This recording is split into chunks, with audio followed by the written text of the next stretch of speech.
Today's podcast, I'm going to be introducing an old friend of mine, Dr. Gareth Craze. Still feel funny calling him a doctor, but he has recently done his PhD and he's earned every square inch of it. This guy is a behavioural scientist and basically a genius when it comes to high achievers and coaching people with psychology, and he likes to focus on organizational management, leadership. So he's a board certified coach and a personal lifestyle coach. But more than that, this guy has lived an exceptional life. And today he's going to talk about how he's managed to do that and how he helps other people to do that. And more importantly, the life of the lone wolf, the person who isn't that interested in creating deep, meaningful social connections with lots of people, who actually prefers to do it on their own, but has a few very deep and meaningful connections that completely satisfies them socially. So if you've ever been the odd one out and the lone wolf and you're wondering how to make the most of that and you felt a lot of pressure to become something else, well, maybe you need to listen to this guy.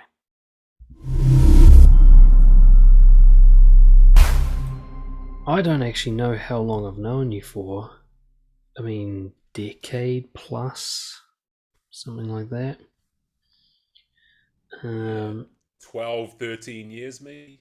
yep, yeah, and you know, you've fascinated me as a person because you certainly haven't walked the beaten path, as far as I can tell. And when I first met you, I don't even know what I'd call that job that you had when we first met. Music promoter, manager, something on those Yeah, mixed more or bag of less. stuff there. Yeah, in the category of metal largely as well, which is a very high risk category for someone to try and make money in musically. Um, Through to what you're doing now, which almost looks like a completely different life. Uh, you know, PhD, neuroscience, coaching, and yet you're still the same guy that I first met. You know, it's the same guy just doing completely different things. So, one of the things I absolutely respect and admire about you, and I hope to kind of pick apart a bit today, is how you've been able to live this oddball, do it yourself, exactly the way you want to do it type life, as opposed to, going down the well worn water slides that everybody else slips down. Because I absolutely believe that content and happy life, if there is such a thing, comes from living like you're doing, choosing your way, doing what you think is right, quite often going against the grain, but having the faith in yourself to do that, maybe having the understanding that the grain isn't necessarily a healthy thing to go with, something like that. So that's what I want to explore with you today. I don't have like set questions or anything. I just want to dig in. And actually, I want to personally get to know you a bit better. I know you kind of just as hanging out and All talking right. about topics that we both enjoy, but I don't actually know much about you in terms of your history, childhood, all that kind of stuff, So let me hand it over to you. I don't want to overwhelm you with one of those big questions like, how's your life been? But maybe take me through just a little bit of a biographical history of what you think were the key moments, for you from start to now and how you ended up being this. Yeah, cheers, bro. How I ended up being this entity. Yeah, look, I mean, I think as far as like key moments in my background are concerned, like there was sort of a point at in primary school when I realized, like a lot of people have this realization I'm not quite like all the other girls kind of thing, Mm-hmm. and so I mean, I sort of had this epiphany where I was quite a lonely kid, through a lot of childhood, but I was also not a kid who was desperate to make friends either, and that has stuck with me for a lot of my life. Um, I don't derive much of my pleasure or my fulfillment um, in life from the kinship of other people. And uh, And I actually, I really cottoned on to this really early. Like it was, there was this feeling like initially I remember being like 5 or 6 years old and feeling like I was kind of left out or something like that, and feeling, maybe like I'd been scorned by the other students or, what the fuck was wrong with me or something like that. And that sort of like carried on with me a little bit through primary school and stuff. But I think I got to about maybe 9 or 10 years old. And I had this realization where I was like, I don't actually like being around friends that much anyway. There was something about how interesting the world in my own mind was compared to anything that was on offer from other people. And that effect got amplified when I was at high school. Like, I mean, I went to you'll be able to, resonate with this, being from West Auckland and stuff. You went to Massey, right? Yeah. Yeah, so I went to Calston. So I mean, like Hmm. West Auckland school, all boys, very jock rugby school. Um, great school from which I got fond memories in a lot of respects. But by the time I was like 15 or 16, I was this kind of lonely kid who was like, man, I'm glad I've got interesting shit up here to keep me occupied because the shit that I'm surrounded by is about as fucking banal and fucking stupid as it could possibly be. So I had just these key moments growing up, um, in terms of like how I developed in relationship to other people that I think have stuck with me. Um, and a lot hasn't really changed. Like the funny thing is, like I'm a much more comfortable person these days in the social world. Like I have friends and colleagues from all walks of life, and I have I'm perfectly adept at being around them and so forth.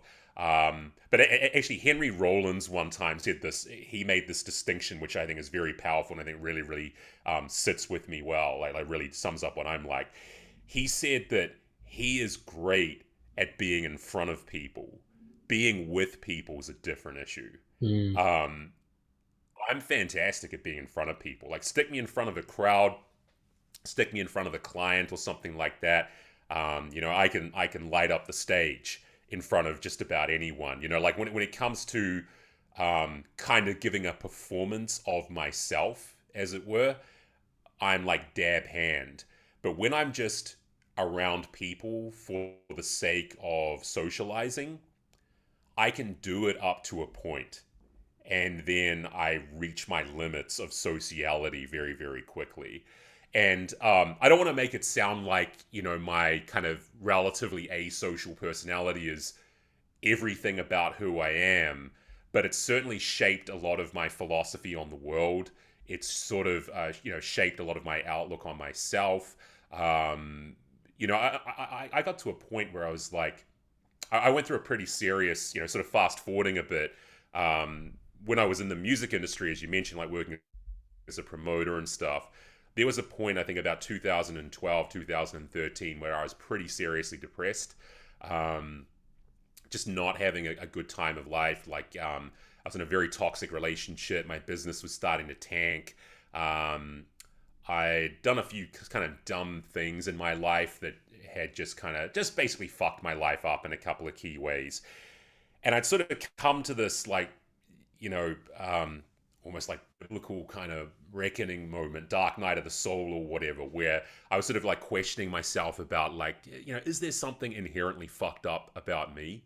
Like is there something about all that time through childhood and adolescence where I felt like I was comfortable with solitude, extended periods of solitude, that I had this sort of general aversiveness to the company of people anyway? Has that all kind of come home to bite me in the ass in some way? And when I came through the end of that period, I actually sort of realized no, actually kind of the opposite. In fact, what was so challenging for me in working in the music industry was that that's a job. Like being a promoter is a job where socially and interpersonally, you've got to be on all the time. And you've got to kind of like enjoy the social dimensions of it. And I just didn't at all. Like seriously, there was some nights where I'd have like a sold out show, 1,000 people in the room, fucking everyone having the time of their life and shit like that, and the only person who didn't give a flying fuck about the whole thing was me. And Right. I was the person who'd successfully staged this show because I was just like looking out over the sea of people with their friends, having a fat old time. I'd go backstage. The tour manager and the band are all like commending me and saying, "Oh, fucking great show. Let's hang out and shit like that." And all I wanted to do was just, with no disrespect to anyone there or anything like that, crawl back into bed and read a book by myself and be very, very happy in my own company. And like now I've kind of got myself in a position where, doing your PhD is a very, very solitary thing. You're working with other researchers and academics and stuff, but your PhDs are famous for being pursuits that make people very, very lonely.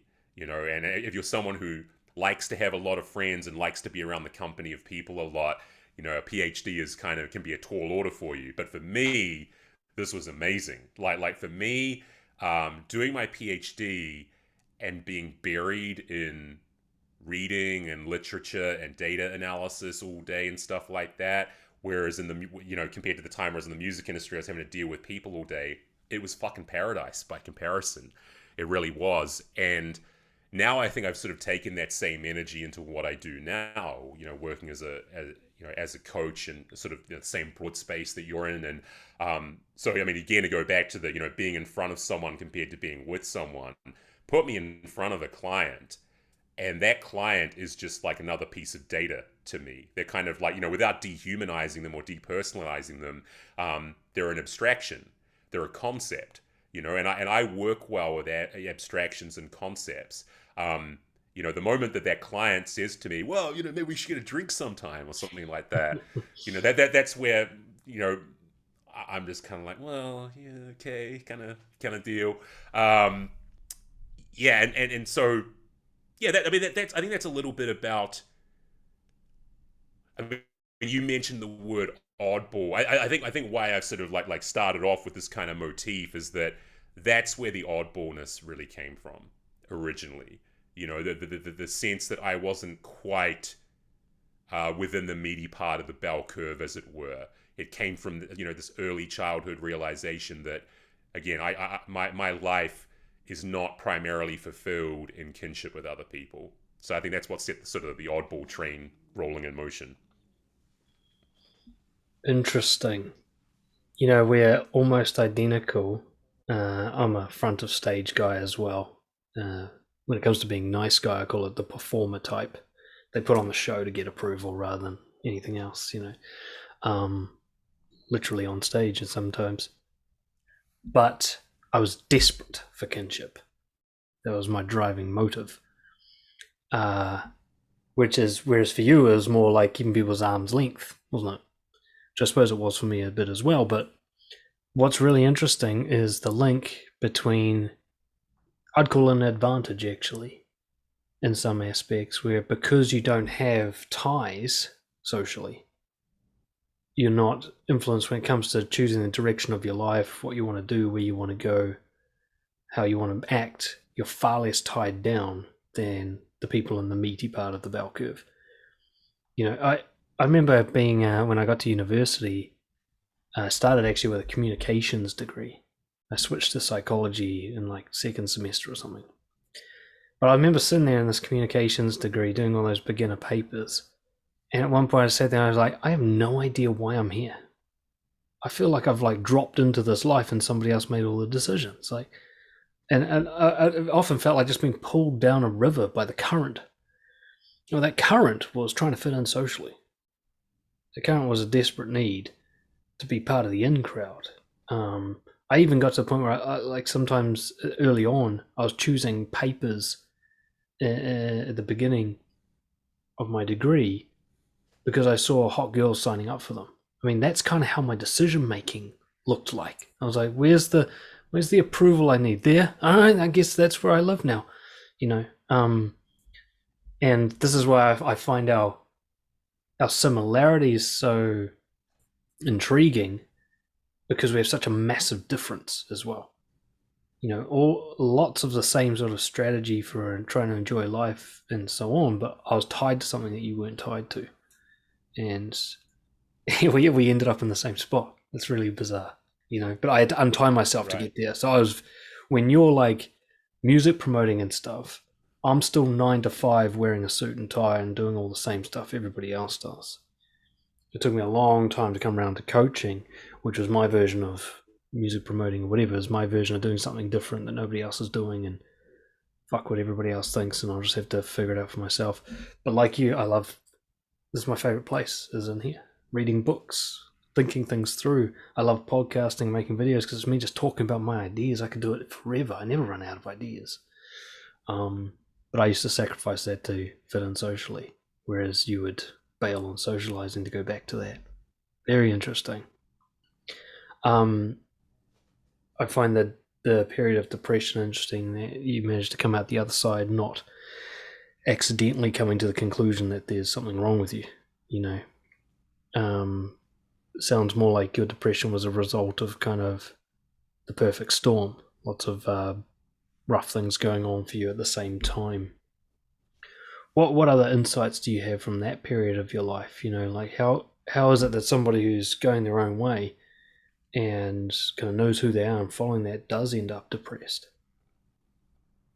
Well, I mean, the simple answer is at one point I really wasn't following Oh, what I should have been doing. Like I was in a relationship that I knew I should not have been in. And, like for which if I had only tried to take something of an aloof third person perspective on the issue, which I did every time we broke up, which was every, 3 weeks or something like that, like I, have that aloof perspective where it was like, oh, what the fuck am I doing in this fucking thing? You know what I mean? And that just dragged out for several years. So I mean, that was part of it. Part of it was I knew the music industry wasn't for me, and yet I had this business that I was struggling to keep afloat. We got kind of hammered in the last couple of years that I was running that business. We had a lot of like cancellations. I just had a lot of stress on my shoulders, and the thing is, like, these days I still have a lot of professional stress, but I enjoy the professional stress because I enjoy what I do so much. Like when I was stressed out in the music industry, like when a show would cancel or something like that, I was stressed out in the way where it was like, oh man, I'm losing money and I fucking hate what I do. What hate's mm, possibly too strong a word, but I'm not. This is not the lane that I want to be in, and I think that just kind of like compounded it. On top of that, I got busted for drink driving in 2011 or 12 or something like that, which was incredibly stupid and, something for which I was, suitably humiliated and chastened and set back on my ass and so forth. And, but it was just another thing that added to that perfect storm. And I mean, just to sort of circle back to your question, I think for me, the depression arose simply from the fact that in a relationship I shouldn't have been in a career path I shouldn't have been in, doing stuff in my life like getting busted for drink driving, which is just so not congruent with who I am as a person. I was living outside of myself. There was this like super high potential, gifted person sitting on the sidelines, waiting to creep back into the right lane or to find the right lane for the first time, perhaps, arguably. And me and that person weren't one and the same. I was someone else.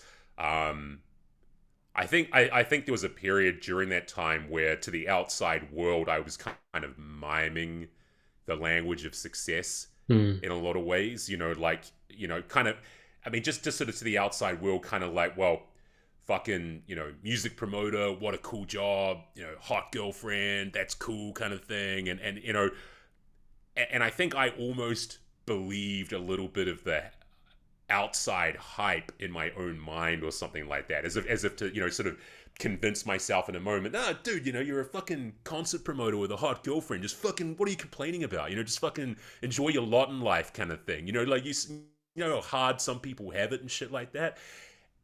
But I think that perpetuated the depression, because I would be having these sort of internal wrestling matches in my own mind of, the lot in life that I should be satisfied with. Why am I not satisfied with this?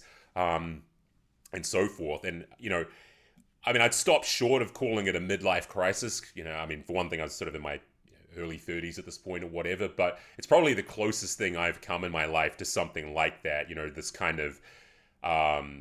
This kind of critical threshold of everything sort of coming together at the same time. And I can't remember like any singular incident or thought that I had, but there was some definitive time around 2000 and I think late 2013, early 2014, where I had this realization that if I'm going to extricate myself from this depression, I have to start realigning my life with the vision that I really want to pursue for myself and the values that I really hold. Because right now, I'm not doing either. Right now, I'm kind of orbiting a vision I don't want to pursue, and I'm certainly not living in alignment with my deepest values. Like I'm living really totally out of lockstep with my own values in a couple of key ways. And so, yeah, I think that is the kind of proximate cause. You talk about distal causes. I mean, I know for a fact that,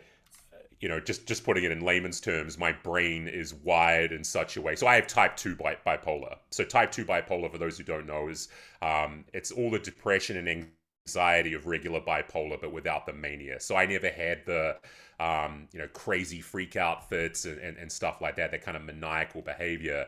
But I did get diagnosed, and the diagnosis, and subsequently I'd had brain scans and things like that, and there were sort of enlarged areas in certain parts of my brains and less active networks in other parts of my brain. So there's this very, very strong underlying physiological reason for why someone like me could be a candidate that's prone to depression. But in terms of the proximal causes, I think all of what I just mentioned, just the toxic relationship, not being in a job I wanted to be in, and all those other things kind of clustering together and, kind of putting me over the edge at the same time. It's kind of what did it. Yeah, well, it sounds like you almost it was inevitable, really, if you had that combination of sort of internal and external factors. Almost incredible that you got out of it, really. Which is interesting because I'm starting to get, one of the kind of questions floating in my mind is like, what's your recipe now? What would you recommend? Starting to see some of that come through. One of the things I think, you're kind of like a model of the classic lone wolf archetype, if there is such a thing, which I know there's a subsection of my audience and the people I connect with who are in that category, and they've fought against it their whole life. It's almost a specific type of nice guy, which is my little niche, a niche within a niche of, I think I should be social. And this idea that I don't want to be, there's something wrong with me for that. Some people think, oh, am I a psychopath? One guy's like, do I have that narcissism thing? Is that what this is? And so on and so forth. And particularly people on the spectrum. You and I have talked about spectrum before as well. I'll be keen to hear your thoughts on that. But there's this idea, once you embrace the idea like, nah, you don't want it. It doesn't mean you're going to be completely isolated, but if you can just get your head around, first, you don't want it. You don't want what everyone else seems to want socially. And that's okay. It's okay to not want it. Because it sounds like you kind of ended up putting on we'll call it the cool promoter guy performance, almost urge to be like, I should want this. Everyone else seems to. Everyone else seems to think this is cool. So I should. And that kind of guilt trip, it's like somebody who's rich and miserable and they're like, I should be happy. It's like, but you're not, though. That's the truth. You don't have to be, right? There's actually, one of the only beneficial things of this Johnny Depp trial being such a big deal is just, if nothing else, look, rich and famous doesn't mean happy. See? Look how fucking messed up they are. And that's just the case, like, across the board. What we're supposed to want isn't necessarily good to have. So I guess I form a picture of you in my head of how to do the lone wolf thing right, how to figure it out and how to make it work. And it's a totally workable type to be. It's you just got to go with it rather than against it. What are your thoughts on that little kind of idea? Yeah, I think there's a lot of substance to the general idea. I mean, I would maybe pull back from the maybe classic archetype of the lone wolf just to say that I actually do value social interaction, and I'm glad that I get the social interaction I do. I'm certainly glad I'm not a complete hermit. I'm not a complete loner. That I actually, I mean, like the expression, I love kids. I don't have any. I love friends. I just don't have many, kind of thing. Right. That's kind of like that's a perfect description of where I'm at, and I mean, a couple of things I'd say on that, like how to do the sort of quasi lone wolf thing. First of all, I think you've just got to think about what's your reflexive response to the proposition of social interaction. So for me, if someone that I don't know especially well, like someone who might be an acquaintance or like a colleague who's trying to maybe segue things into something like more akin to a formal friendship. If there's someone who's kind of like, hey Gareth, do you want to go to the movies on Wednesday night? My response is always, not really, no. And it's not because I don't think you're cool, and it's actually not because I don't think I would that I wouldn't have a good time either. It's just because if I'm being honest with myself, documentary and lift weights or whatever. And I feel less weird in that space. Like that. I think that's actually kind of a good proxy. Like if you're someone who's got like wolf inclinations and an acquaintance, different maybe with a friend. I think that's maybe like a different conversation. But if you're talking about an acquaintance, position you for a social engagement, and your reflexive response is anything less than actual energetic enthusiasm and like on board with the idea, then that's okay. Like you've just got to, I think, reconcile that fact with yourself that it's okay. It doesn't make you, you might have to sort of like figure out the best approach to like letting people down gently, and there's some fucking monkey dancing that has to go on a lot of the time when you are sort of a lone wolf type and you're sort of trying to maintain cordial relations in the world, because of course this is an extrovert's world that we live in. This is a world not for the lone wolves. This is a world that's governed and structured societally and culturally around the kind of people for whom, when I say no, I don't want to go to the movies with you on Wednesday night, they interpret that as a repudiation of them or social rudeness, or why, like what's wrong with me or something like that. It's not a world governed by people who would hear that and sort of think, oh, okay, he just prefers to be by himself more than he would prefer to be with me, and that's okay. We don't live in that world, right? People like me, people who are perhaps more introverted, like certainly people that are on the spectrum, the nuances of the social world are not set up for people like us. Um, and so, I mean, I don't think I have anything in the way of like broad based advice, or like broad based insight in terms of how people that are roughly the same as me would sort of like navigate the social world. But I think a good place to start is kind of just again your reflexive response. Be mindful of yourself, be self aware enough to notice feelings as they arise, and to not be judgmental about them. I mean, just to give you another example to illustrate, I was in New Zealand, Australia a few weeks ago. Caught up with a lot of mates, and it was actually good for me to, I think, get that social interaction. I mean, certainly hasn't been a lot of it in the last few years with COVID and everything like that. So it was actually good for me in a lot of ways, developmental for me in a lot of ways, to kind of shed the lone wolf skin and get out among people and get that kind of social nourishment, because I'm not, far along the spectrum or anything like that. I probably veer more to that side of the spectrum. In fact, I quantifiably do, because I've done an AQ test before, but so I'm more on that side of the spectrum. So but I still need that kind of social nourishment from time to time, and it was cool up until the very last day or so. And so I'd gone away with a bunch of mates down to the southern Western Australia. We had a fat old time. We it's totally socially lubricated and everything was totally fun, and I was actually enjoying the sociality. Within reasons, within limits. 10 o'clock or something like that, I'd scurry off to bed and happy to be by myself again. But the road trip back home. So the story was road trip back home, very quiet in the back of a van with a bunch of other blokes, again, who I've been having a fat old time with. And the whole time I was just like, that was a great fucking holiday.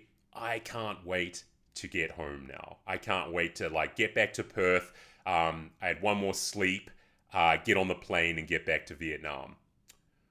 When I got back to Perth, I tested positive for COVID. And so I couldn't, because Vietnam at this point, they actually, it's stupid, it's so funny, they changed the entry requirements like 3 days after I got home. But at that point, I had to show either a PCR test or a rat test within 24 hours. So basically, I was fucked as far as my planned departure the next day was concerned. And so when I got that test, I was fucking my mood sunk like a stone. And it sunk even further because in the background of the house I was staying at, or that I was bunking down with, my friend's girlfriend, who had also just tested positive for COVID, she yells out, "Well, at least we can all hang out in the lounge together then." And so, and of course, she was saying it from a totally sweet and totally well-intentioned and totally well-motivated place. And my response in my own mind at that point was, I fucking hate being around people. I fucking hate being around people. Totally irrational. And I don't actually hate being around people. But in that moment, I felt like my ticket to solitude and my ticket to liberation from being around people had been yanked away from me brutally. And it fucking hurt viscerally. When I got on the phone with Katie and my wife and told her I'm going to be delayed at least a couple of days, I was legitimately upset and telling her. And she was she was like, "Babe, it's a couple of days, you'll be fine," kind of thing. And I knew that, And as it turns out, next day I test negative, and it was probably a bullshit rat test or something like that. Who fucking knows? And I ended up getting back to Vietnam 2 days after I'd planned. But just in that moment where I'd been absorbed in the social world, but had reached my limits of it, and then to have my pathway to solitude, my impending pathway to solitude yanked away from me, that fucking hurt. And sort of processing it a couple of days later, I was just like, was I rational about that? Was there is that the right way for someone to have responded? And now that I have the knowledge that I do about myself, I can say, yes, that was the expectable and rational response from someone like me, knowing who I am. So, I mean, I say all of this, long-winded shaggy dog story just to sort of maybe give some context to people who are kind of in a similar boat, that, if you have your version of, oh, wow, you've got to do something like hang out at a house for an extra couple of days while a few people are around, and you get this feeling of, this is the worst fucking thing in the world. Don't feel like there's something wrong with you. Don't feel like it's a character defect. The analogy I would use for anyone who feels that way, particularly people that are especially introverted, is it's just like some people can only take so much heat. Some people can only take so much cold. We all have limits to have, we all have a comfortable temperature range. And I would suggest that it's the same for social exposure as well. And sometimes if you're exposed too much to the social world and you're not someone who can take the metaphorical heat or cold, you're going to respond in the way that your brain deems fit. And that's not a defect. That's not a deficiency. Yeah, I think we're more similar than I first thought. I have limits. Like, my wife and I are both into Zook dancing, and I'm really into it until about 3 hours in, and then I'm really, really fucking not. Like, like I might as well be at something I don't want to be at all. Like I'll be dancing away, and it's lovely dancing with all these lovely girls. It's all very cuddly and nice, and it's my kind of socializing. There's no talking, and it's all going very well. And at some point, the dance finishes, and I just go, "Ugh, I'm so done now. I have to leave within the next 15 seconds, or I'm gonna have a tantrum. Like I'm really like trapped, suffocating, done." And it hits me very quickly. I've learned to like just breathe through and just go, okay, that was my last dance. I'm just gonna do my little Irish goodbye and just back out of the room like Homer Simpson into the bush, just disappear, and it's all good. But my wife would dance until she collapsed if she could. She never gets sick of it. It's never enough. It's the same when she socializes. I'm at her, at her family's house or whatever, and we hit about the 2 hour mark, and I just feel like I've got full blown depression out of nowhere. But it's just, I'm just done. And I've actually made peace with that recently, and she doesn't get it because she never has that. There's no limit. Like, she enjoys something, she enjoys it constantly without break, whereas I have a peak and then a valley, and then I'm done with this thing. And it's actually doing it too much that's killed things for me. Like, I don't play guitar anymore because I did more than I wanted to, and now I don't want to at all. I actually killed it. So I think, earlier you said the world's kind of wired for extroverts, or words to that effect. I think there's more people like you and I than it might seem. I think more people don't like the way it's wired than possibly even not necessarily a majority, but maybe it's 50-50. I think that a lot of people are playing along, and that gives the impression that a lot more people are into it. And Right. actually, if it was, and I no doubt if we went exploring around different cultures around the world, especially more isolated ones, we'd find ones where they're totally cool with it. Like, I'm done with you cunts, I'm going for a 3-day walk. They'll be like, yeah, that's fine.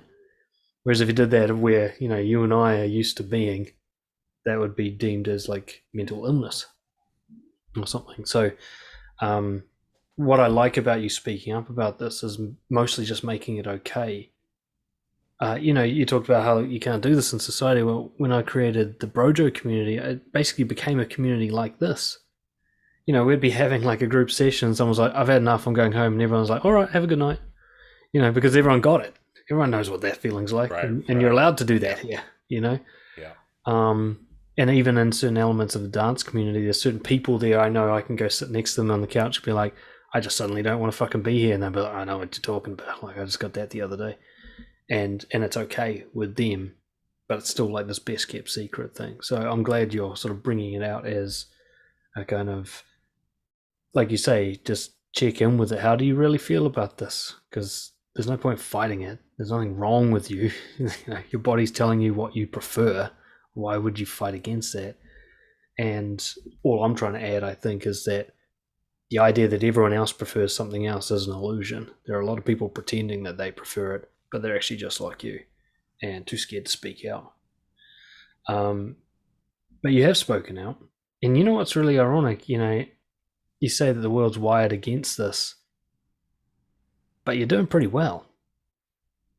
And however you want to measure that quality of life, like I don't know much about you and your partner. I'm keen to hear a bit more about what kind of partner a guy like you ends up with. Do you know what I mean? How does she accommodate you being this way, and what's she like? I'm keen to hear about her.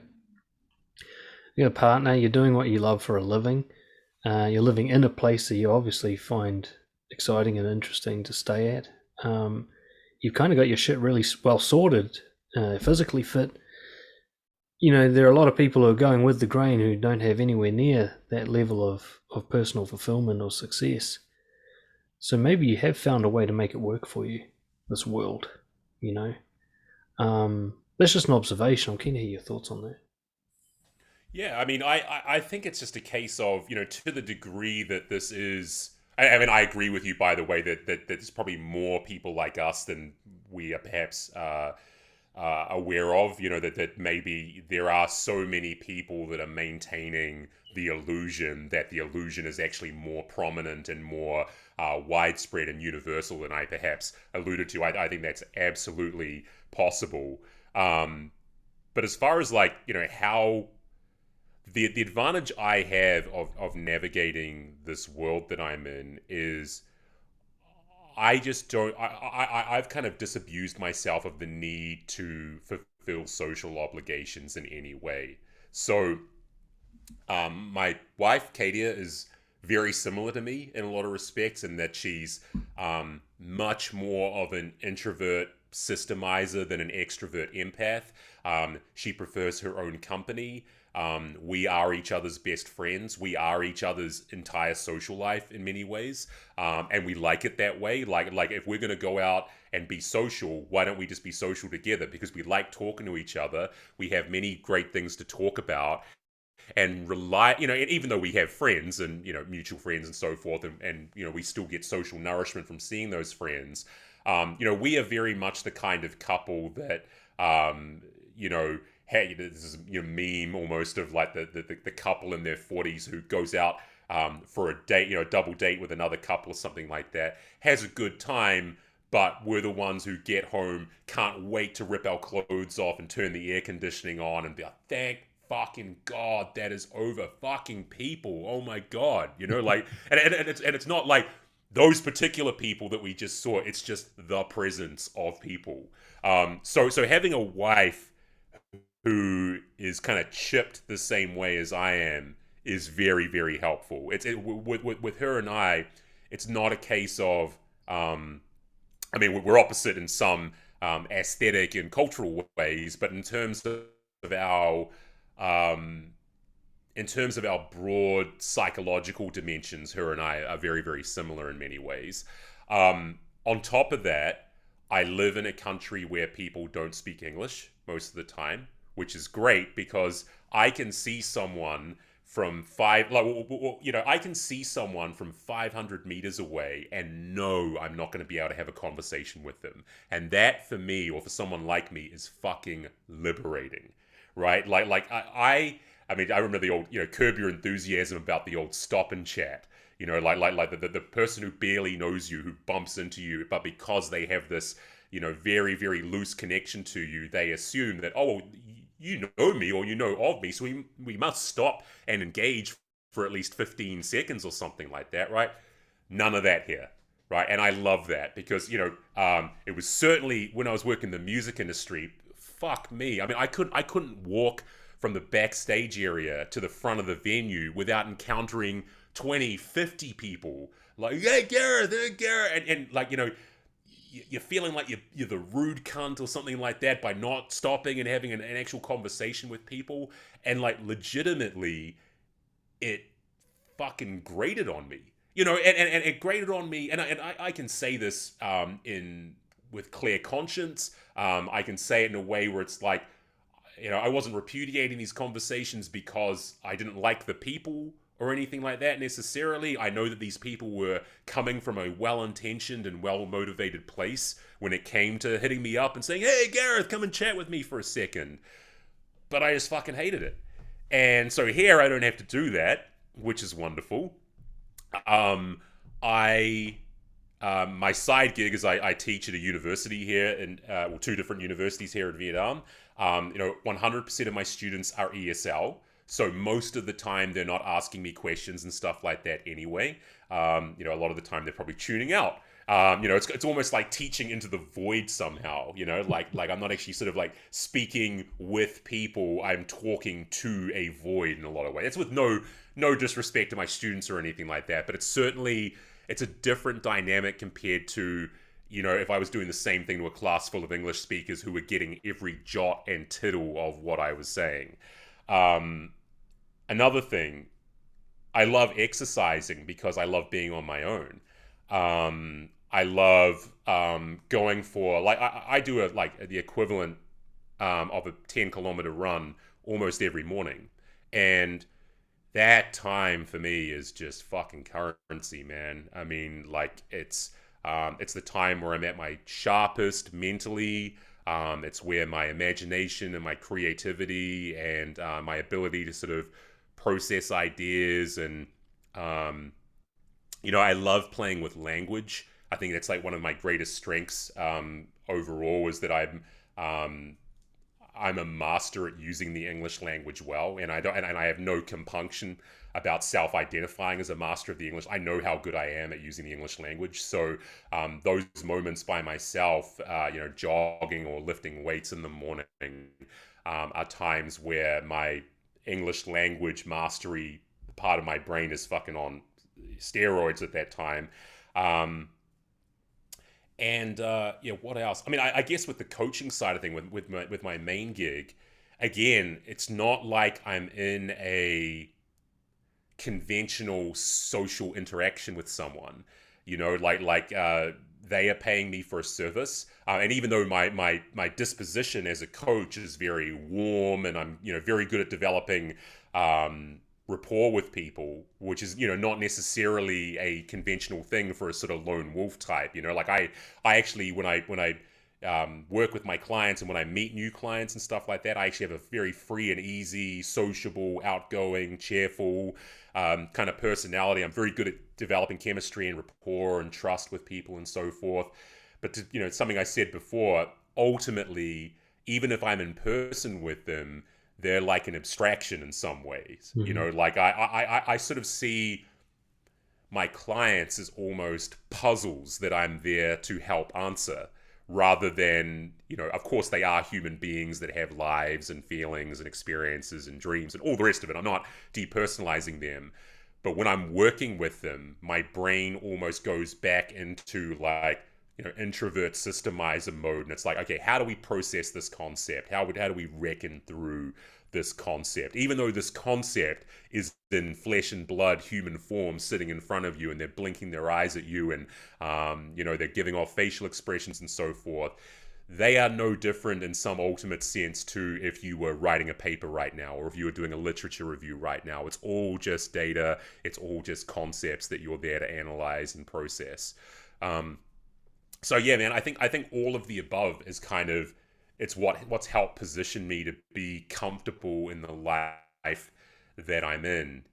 I mean, God only knows now if my wife was different, or was a more sort of sociable, extroverted person herself, or if I was if I wasn't able to see my coaching clients as abstractions in some sense, or if I was teaching to an English language class, or if I was someone who simply couldn't be by themselves while exercising for long periods of time, as some people can't. Like some people, like I honestly had so many people hit me up and say like, how do you like jog so much? So don't you get bored? Like people are like, you're fucking, just being in your own head for like an hour. Don't you get bored with that? Don't you get like unstimulated? I'm like, no, complete fucking opposite. So that's a string to my bow, and an advantage that I have that some people just don't, I guess. Yeah, I like what I'm hearing, man, because you've gone beyond acceptance to seeing it as an advantage and playing with it as such, which is what makes it an advantage. I mean, anything can be, I quite often when people are giving me whatever their excuses are for not being able to do this, that, and the other, I like to draw on examples from the community that just kill that excuse. So somebody says, "Oh, I'm not smart enough to start my own business." I refer to the guy with Down syndrome who runs a restaurant, and things like that. I like to kind of point out, when you figure out what your thing is and decide that it's an advantage, it becomes one. There's a coach, Sean Stevenson. He's passed on now, but he's called the 3 Foot Giant. You know that guy? I think I might have heard of it somewhere. Yeah. He's got like I don't know what it's called. He's got that disease where the bones break and stuff all the time, like that Oh yeah. thing, like they just shatter. Right. And so he's ended up very small and compact as a person, and he spent half his life in hospital and stuff. So that's his thing. It's not a gimmick, but it's he often refers to it, and he literally calls himself the 3 Foot Giant because he's so small from this thing. And a lot of his stories are a reference to like, well, I'm in this much pain, but I still made stuff happen. So how is that a disadvantage? He hasn't just accepted it. He's gone like, this is who I fucking am, and, he ended up with a wonderful wife and a successful business and as healthy as his body would let him be and so on. So I think that's the key message I'm getting through here. Like you said, it's not exactly lone wolf. I think there's like a spectrum. It's more like quality over quantity. Very much like the thing has to be very, very worth it. And especially when it comes to socializing, like you'd much prefer, like you say, you're down to almost one person, really, just the wife. That'll do. Very, very high quality, very low that's quantity. fine for me. Yeah. And I'm very similar. I might be just a bit further back on the spectrum. I like about 5 people, but definitely not more. And if someone starts small talk with me at a barbecue, my favorite, like, it's one of the things I do with honesty is I'll throw out some real deep stuff to either make this happen or get rid of them. I don't want to talk about anything that isn't really, really interesting to talk about. So I'll just like, here's my real issues. I'm like, okay, bye now. There we go. Back to myself, back to my head, my favorite spot. And like you, I could spend 3 days alone and not get bored. There's too much going on in here. It'd take me 3 lifetimes to unpack like a single day of what's going on in there. So I think we're very similar in that sense. But that's what I like I'm seeing in you is just there's so many people I've worked with who are trying to reconcile your view of the world with what appears to be the trend, shall we call it, and they shouldn't be. Because we go, no, I've got to do my own thing. I have to go with what I am, use it to my advantage, ask myself, like, if this was a strength, how would I treat it? How would I respond to it? It's kind of like it's a respect you have of it. When you've had enough socializing, you respect that. You don't force it. You don't force feed yourself what everyone else is doing. Isn't it interesting? You and I both ended up in countries where English is rare. I quite like it because I'm in a small town. Fucking nightmare if you speak the language. You can't get to the supermarket without bumping into 6 cunts, And Right. But I can just go and keep walking, and they're totally cool with that because they know what else are we going to do, And I saw just the other day my wife, who my wife is quite opposite to me in this life, but we're at some kids' day thing, and I was already fucking stimming and just dying to get out of there. And this woman who she used to dance with comes up and just throws an arm around her and just like engages her in conversation. And it's just my nightmare to have someone just invade your personal space, eat up. You were just about to leave. All the body language told her we're about to leave. And she just anchors us in for another 10 minutes of fucking nothing. And I was just like, man, I am so glad I'm not her right now. At least I can turn around and fucking talk to my daughter or something and get out of this.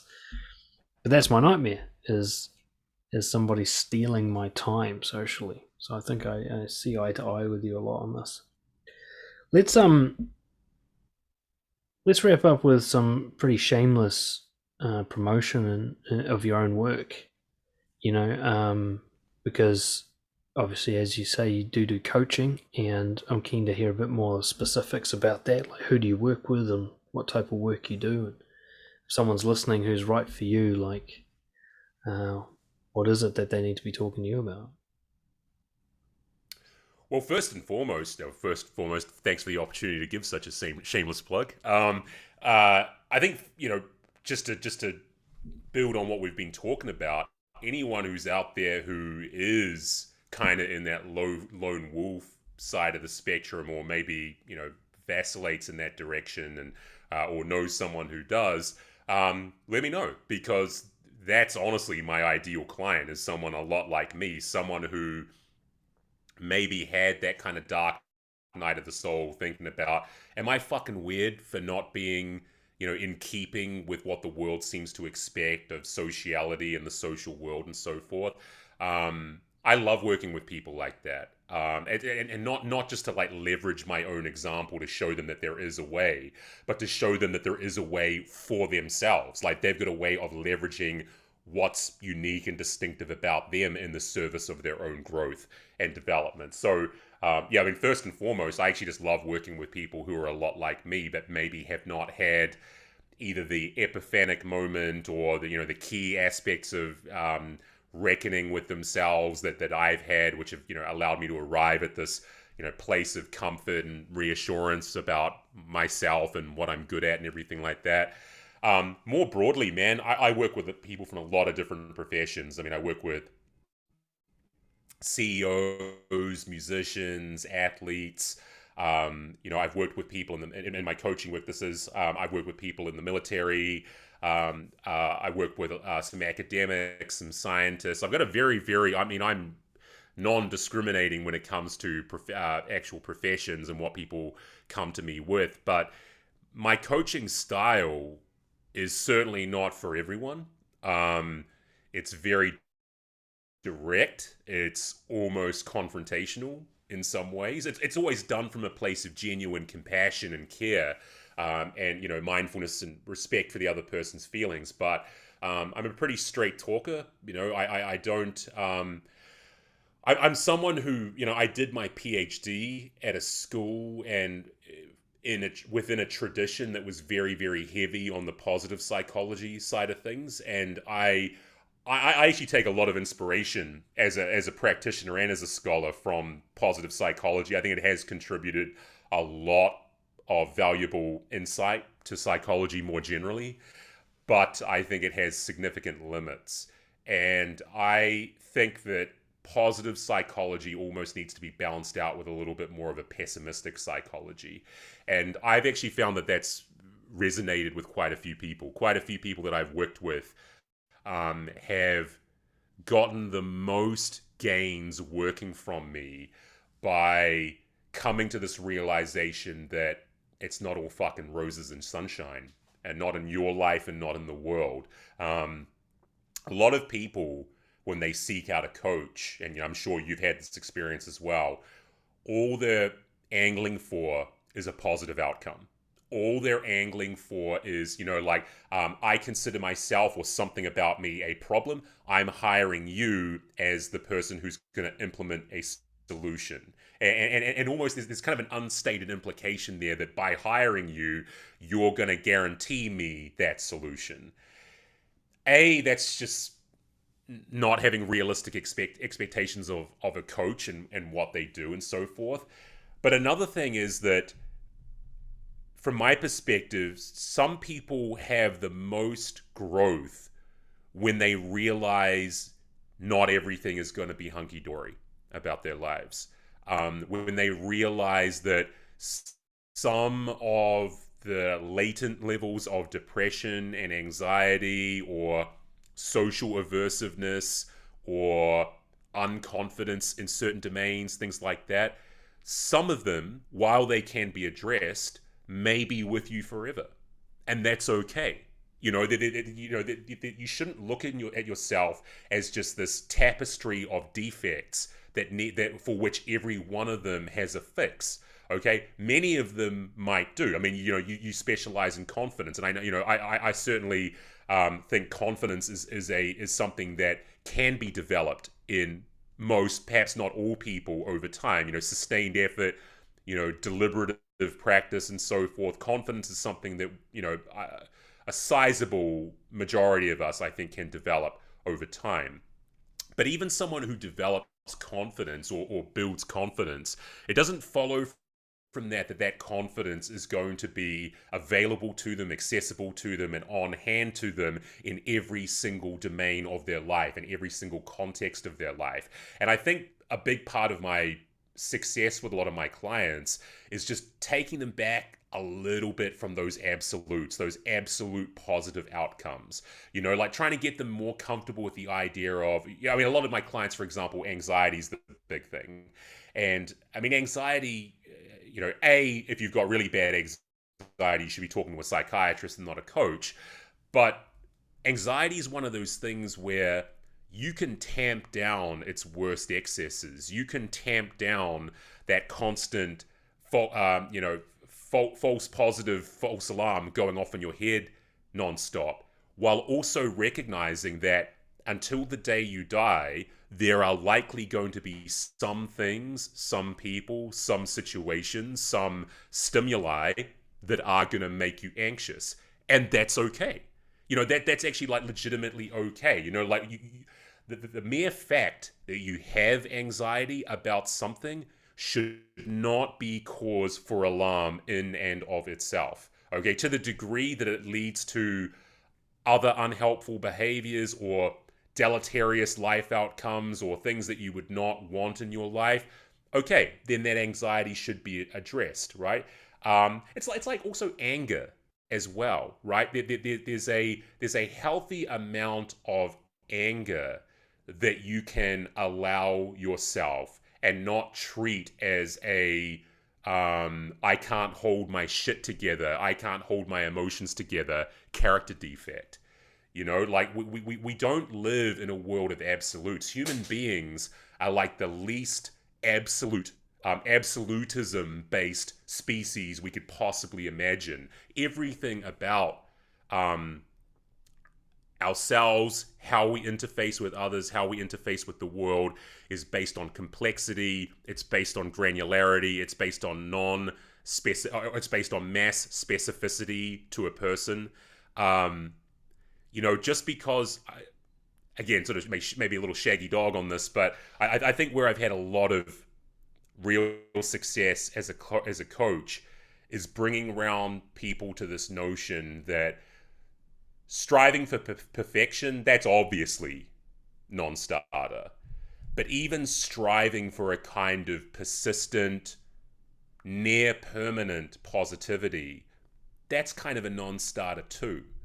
You know, we all live under the shadow of our own shadow in a lot of ways. Right. We do have dark sides that are going to reemerge. I mean, you just alluded to it before. I mean, you know, you are one of the most together, you know, emotionally calibrated people that I know as a person and as a professional. And you were speaking before about, you know, being in a situation, a social situation where you can just feel those fumes, you know, boiling up, and you know that there's a limit to how much those can boil up. Now, you didn't speak about that as though it was a defect about yourself, right? And I think we can kind of extend that same analysis and that same overview to any single person.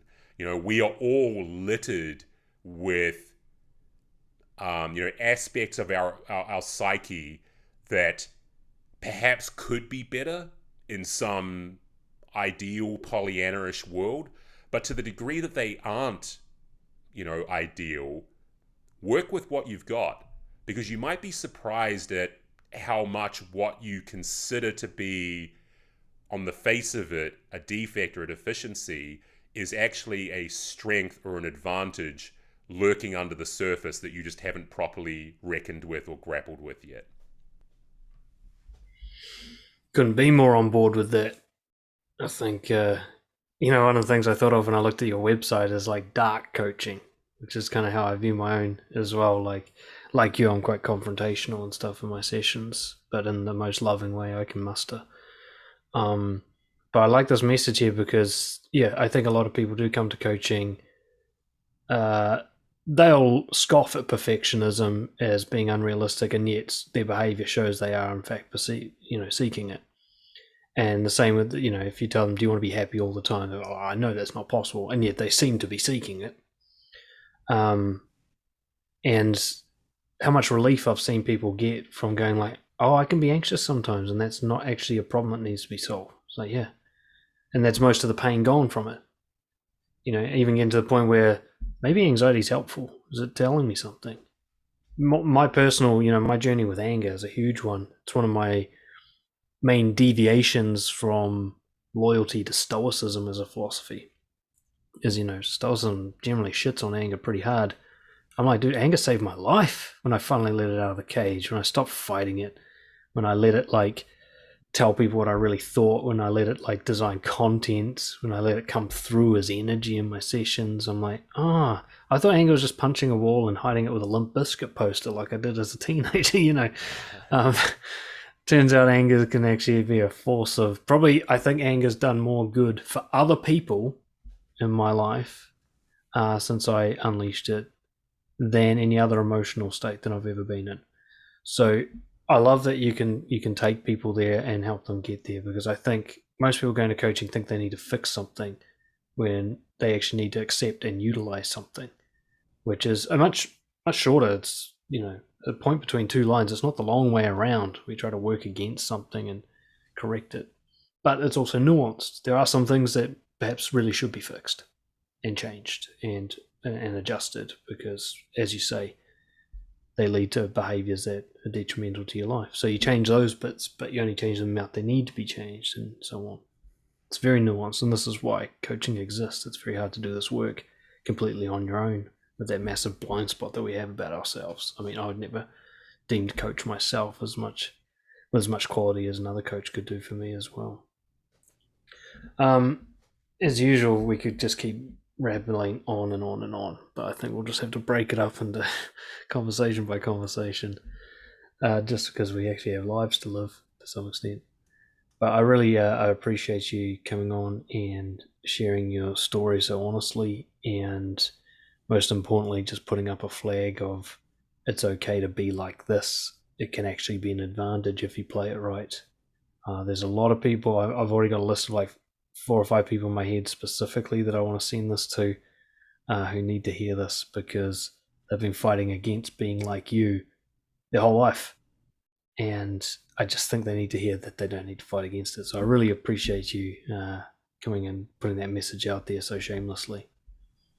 Yeah, man, I appreciate you having me on, and to the degree that it resonates with people and it's a salient message for people, then so much the better. And I mean, just the one thing I would add, just to something you said before about like turning into a strength. I mean, the quote that I keep going back to is Greta Thunberg. When she famously said, "This is my superpower." Mm-hmm. Like this is not mental illness. The shit that I've got going on up top, this is nowhere near mental illness. This sets me apart from the bland and timid masses in a lot of ways. I think that is one of the most beautiful, powerful, impactful quotes I have ever heard in my life, and I think it's a guiding. I think it should be a guiding philosophy for everyone, whatever their superpower might be. But again, I mean, just last thing I'll ring off with, just to restate that message: scratch the surface of your perceived defects. There may just be a misframed, misconceived strength bubbling under the surface, waiting to be brought up. Absolutely, absolutely. And I've found in my own work with clients that that's so often the case that they're, as cheesy as it sounds, their biggest weakness is really their biggest strength. They're fighting against it is what makes it look like a weakness. They just haven't figured out Yeah. they're with the wrong people, or they're in the wrong job, or they're at the wrong place, and that's why it doesn't look like a strength. They're in a place that doesn't accept it, that doesn't see it as valuable. But it's amazing they change who they hang out with, and all of a sudden it's like the favorite thing about them. My book editor's she's on the spectrum, and she's very, very honest and hard on her sleeve with her emotions. For most of her life, she was around people that just gave her so much shit for being like that. And of course, all the people in her life were like that, so she figured all people are like that. And then she moved she was in Croatia, of all places to be like that. And then she moved to Canada. And now it's like, everyone's like, you're the only friend I can talk to, and so on, because she's like this. You're the only one I can be honest with, and so on. She's like, oh, I was with the wrong people. I'm actually supposed to be like this, just not around them. It's just such a common occurrence I see. Awesome, dude. Well, what's the best way for people to get in touch with you if they want to start a conversation and explore working with you more? If you can go to my website, www.energia, ENERGEIA, coaching.com. Also look up Energia Coaching, Facebook, Instagram. I'm on most of the socials, probably on LinkedIn a bit more than other social media these days. Otherwise, send me an email, gareth.craze, C-R-A-Z-E, at energiacoaching.com. Or just fill out the contact form on my website. But happy to hear from anyone who might like to tap into the mind of the lone wolf, who might be a lone wolf themselves potentially. More than happy to hear from those. But any and all folks welcome in my lair, bro. Excellent. And wherever you're watching or listening to this, I'll have all those links posted below. So just scroll down and click away. All right, thanks again, Gareth, mate, and no doubt we'll talk again soon. Cheers for being on the I show. bloody well hope so, man. Cheers, mate.